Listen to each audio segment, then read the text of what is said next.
Mental health issues, depression and anxiety are on the rise. So if you are a security clearance holder looking for alternative treatments or proactive treatments to help you address mental health, depression, anxiety issues, what should you be concerned with? Hi, this is Lindy Kaiser with clearancejobs.com, and I recently got asked about a ketamine prescription and how that might impact a security clearance. Obviously, drug issues come up a lot in the security clearance process. Mental health issues are also a lot of questions about what needs to be provided on the form there. Ketamine, you may know it as Special K. I hear that's what the kids call it. I don't know if that's what they call it. Is a psychedelic. So it is a substance that can be abused, has been misused. It is a Schedule 3 drug, but there are prescribed treatment methods, again, specifically for depression and anxiety as well, that use ketamine. So if it is a prescribed treatment by your medical professional, if you have it administered in a doctor's office, which is how it's administered as a nasal spray, specifically for depression and anxiety, that, as we would interpret security clearance policies and how the SF-86 reads, would be okay. Again, because it is limited to being prescribed by a doctor, administered in a medical facility. And we also know that there have been trial studies actually on the veteran population specific to ketamine and using that as a treatment for PTSD, depression, and anxiety. So again, if it's a prescribed substance by your doctor, there is no specific reason it would need to be listed on an SF-86 or an issue.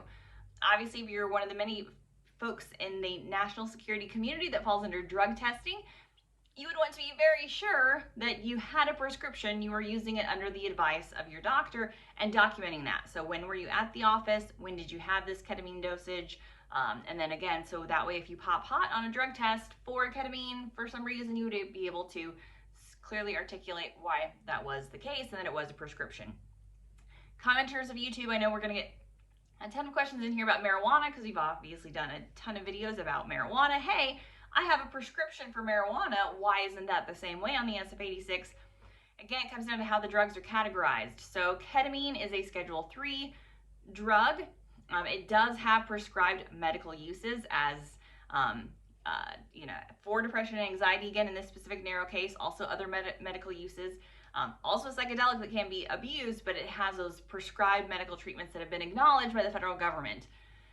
However you feel about this issue, just the fact is marijuana is still illegal at the federal level until the federal law changes, until it is removed from being a Schedule 1 drug. That federal law trumps state laws as it pertains to marijuana, and it comes down to the addictive properties. Again, as the government currently labels it, it's considered an addictive substance, a Schedule 1 drug, illegal at the federal level. If that changes, and as soon as that changes, it would open the door for the medical marijuana issue to not be a security clearance issue. ODNI has tried very, very hard to clarify that prior drug use, prior to the SF-86 being submitted, should not be considered, but once you have applied for that security clearance, you may not use marijuana. But ketamine, if it is prescribed by your doctor as a part of a medical treatment, is okay. Should you report it to your security officer? Not necessarily. My understanding of the reading of the form is no.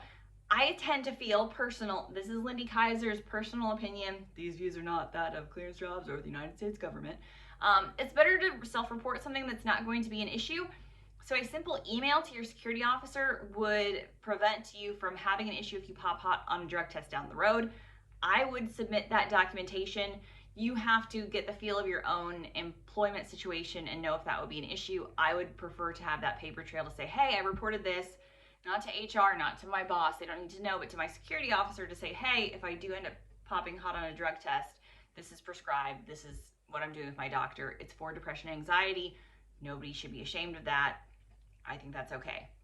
Again, as I read the form, there's nothing that you would need to report on the form as far as ketamine unless you have specific medical diagnosis, and the ketamine treatment is a part of one of those specific diagnoses that have to be listed on the SF-86 or reported after you have obtained a security clearance to your security officer. In general, depression and anxiety do not need to be reported, are not reportable mental health issues per the SF-86 or to your security officer. But we're trying to create a more open door situation in terms of mental health issues, being proactive, saying, hey, we all need a little help sometimes. The best thing you can do is seek proactive treatment. The best thing you can do is follow through with the mental health treatment recommended by your doctor, even if that includes ketamine, as opposed to self-medicating, whether it's through drugs or alcohol or other means. That is certainly going to result in a security clearance denial and much bigger employment and national security issues than, again, following the proactive treatment of your mental health professional. So, Special K in your security clearance, not okay. Ketamine prescribed by your medical doctor for depression or anxiety, I think is okay. Is my understanding of the policy. But, read it and do your own due diligence as well.